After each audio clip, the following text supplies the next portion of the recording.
السلام علیکم قدرمنو هیوادوالو، هیله ده چې روغ جوړه خوشحاله اوسئ. قدرمنو هیوادوالو، نن بیا یو کورنۍ ته راغلی یم چې دغه بابا چې دی یو خپه یې چې دی معیوبه ده او ماشومان یې دي او دغه ښځی دی ډېر زیات مشکلات لري، نو د دې حال له تاسو سره شریک کولو له سره اوسئ. السلام علیکم. مننه. کاکا خپله ښه یې؟ ماشومان دې ښه دي؟ څنګه یې خورې ته؟ ژوند زندگی څنګه تېروې په دې روژه کې؟ په قرض او په پور او په زندګۍ بس یو کار کوم. نور خو کار روزګار نشو کولی، موجودتوب د دغه پیو کله وینې پیو چکسونه زموږ وینې هېڅ شی نشته. داسې وایي چې په کور کې هغه وارګانه وړي چې شی جام نه لري، وړي نه لري. وضعیت ډېر خراب دی. همدا درې ماشومان دي؟ دغه درې ماشومان مې دي او دغه مې کډه ده. او ټول داسې وایي چې نن ټوله ورځ کې ما په 10 لپې کار کړی. کاکا دا خپه دې په څه د څه شوی؟ دا ذاتي دی یا نه؟ نه، سروبي کې بم وهلی و. ښه. سروبي کې مجید واخلي مخکې بم وهلی و. ښه. ته په همدې حالت باندې کار کوې؟ په همدې حالات باندې لګیا یم. خپل موجودتوب څه وکړم؟ سوال نشم کولی، ګډوډي نشم کولی، مجبور یم. څه وکړم؟ کاکا جان چې کله ته خلک ګورې که نه دا ګرځي که ګټه کوي یا کار کوي، ستا زړه کې داسې څه نه ګرځي؟ ولې نه، ډېر افسوس راځي. افسوس په دې راځي که زه روغ یم نو ما هم یو کار او زندګي کوي. او دا ماشومان تا نه څه نه غواړي؟ ولې نه غواړي؟ نفقه غواړي، هر څه رانه غواړي. نو ته څه کوې؟ دا په یو موچیتوب خو دا نه کېږي. نه کېږي. څه چاره وکړو؟ چاره نشته. که سوال کوو که ګډوډي کوو شرمېږو په دې حالت. ښه. ته اوس حالات ډېر خراب دي. چې حالات خراب نه وای درته وښیم موږ نه غاده روغ دي سوال او ګډوډي کوي. خو ما بیا هم ځان ته هغه پیدا کړی که لس یې که شل یې خپل بچي پیدا کړي. ښه. تاسو اوس په دې موچیتوب کې که نه ورځې څو روپۍ ګټئ؟ یعنې نن ما درته وویل چې ټول 10 لپې ما کار کړی. 10 ښه. هغه 10 کې مې یو پاکټ مالګه راوړې ده او 10 روپۍ. نو دا ماښام چې کېږي دې روژه کې دا تش دسترخوان ته کښېني؟ چاره نشته. څه وکړو؟ چا ته وکړو؟ د الله هیله م ساتلې ده. بس هغه همدغه باندې خپل وخت تېروم. تمام ورځ روژه او ماښام تش دسترخوان ته کښېني؟ حتی داسې وخت راشي نور جګرخونه شو چې خدای څه وکړو. خو بیا هم الله ته صبر کړو چې الله ته په خپل هغه باندې موږ باندې. ښه. اوس تاسو اوړه غوړي څه کور کې لرئ؟ هېڅ شی نه لرو. هېڅ شی. هغه تېره جمعه مې 2 منه اوړه راوړي اوس په کور کې هېڅ شی. نو دا تاسو چې شپه پاڅېږي پیشنوی ته نو تاسو نهاره روژه نیسئ؟ چاره نشته. مجبوره خپل څه چې د خدای حکم وي هغه به ادا کوو. که په لږه یې که تنده یې روژه خو په موږ فرض ده، هغه مجبوره وي نیسو. چې ویره نو چاره هم نشته. په دې چکسونو ته په ګرځئ؟ دې چکسونو ګرځو. او دا ستاسو کور هم ډېر داسې ټیټ دی هغه لري چې څنګه ګرځئ پکې؟ چاره نشته. نو څه وکړو؟ که پیسې زندګۍ مې درلودلی خو یو شی به مې ځان له جوړ کړي. مجبور یې دغلته پراته یو بس دغه وډاله. او دا کور څنګه دا ستاسو خپل دی یا نه؟ نه، دا دولتي ده. دا د دولت ځمکه ده. دغلته مې یو کوټه پکې جوړه کړې خپل وخت. او برق څه نه لري؟ هېڅ شی نشته. دا ګرمي څنګه تېروئ دې ماشومانو؟ تاسو خو بیا هم یو څه کوئ دا ماشومان تېرېږي. څه وکړو؟ الله خیر تاسو باید هېڅ شي مه کوئ. او که دا کوټه هم لوڅه ده. ښه. خورکي ته څه ویل غواړې؟ دغه ماشومان مې خپله کور کې نه لرم، غوړي نه ډوډۍ نه چای لرم، دغه معذوره ده. همې 10 روپۍ کلو کې یو پاکټ مالګه راوړه. خورکي دا خپل خاوند ته چې ګورې داسې حالت دی ستا زړه کې څه تېرېږي؟ څنګه تېرېږي نه څه کوم؟ مجبوره یم زه به تېروم. فریاد وکړي ژړا وکړو نو څه به وکړو؟ کاکا کله چې ته ستړی راځې د کار نه او دغه ماشومان تا پسې راځي څه تا نه غواړي، ستا زړه کې داسې څه ناهیليتوب نه راځي؟ ولې نه راځي؟ خپلو بچو ګورم، خپل ګورم، خامخا راځي. په دې چې څه کوې؟ که ورې نه کړې چاره نشته. او که یې خو ورکوي که نه یې نو بس ورته وایي چې صبر وکړه.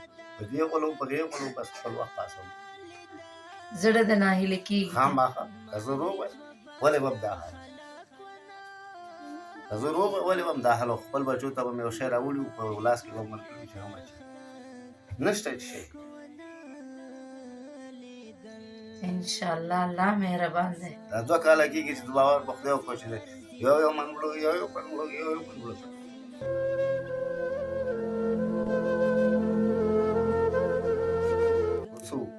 ماشومان به چې غواړي خو څه وکړو چې نه یې چی ورکړو چې یې سړی ورکړي چې نه یې سړی څه شی ورکړي دا اوس مکتب نه بیچارهګان دولتي مکتب کې بیا اچولي دي راغله وایي 15 روپۍ راکړه مالې نشته چې ده 10 روپۍ راسره دي هغه تاسو ته درکړم که زه بېګا ته چې شی راواخلم نو نشي شی نه یا 10 روپو کچالو چې راوړو هغه تا ولیدل خو اوس زموږ قدر خپل بچي پرې قرار وڅو وخت پې تېر وڅو ډېر غټ افسوس راځي راته ډېر غټ افسوس راځي چې د خلکو بچي وینم د خلکو زندګۍ وینم خپل بچي وینم زړه مې نور وخت دا یو مایي په دا بلې پخې هم داسې وایي چې زړه توراني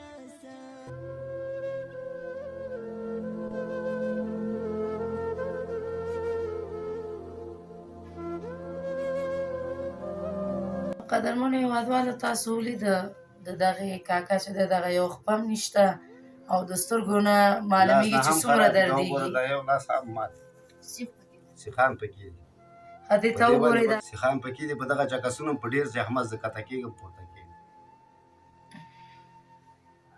که ویې نه کوم خو هم بس دنیا شرم راپسې ده بچي راپسې دي زندګۍ راپسې ده اولاد راپسې ده دا اوس مې والا بېګاره ایستې لور مریضه ده که ما سره 2 روپۍ چې زه د دوا واخلم 2 روپۍ او قرض پور هم څوک نه کوي داسې وخت راغلی قرض پور هم څوک نه کوي ولا چې نن ورځ د کور کې چې شی نه وي که څوک در سره 1 روپۍ قرض هم وکړي کاکا جان د هېوادوالو څخه څه غوښتنه لري بس چې څه درته وښیم دی موږ سره کومک وکړي موږ ډېر خوشحاله یو که کومک ونه کړي نو زموږ وضعیت ډېر هم خراب کېږي انشاءالله هغه ورونه چې ستاسو غږ اوري حتما به تاسو سره دې چې وضعیت هم ډېر خرابېږي په دې شرایط بیخي خراب دی مخکې به هغه جمهوریت کې خو لږ معاش به یې راکوو دا 2 کاله کېږي که مې روپۍ لیدلي روپۍ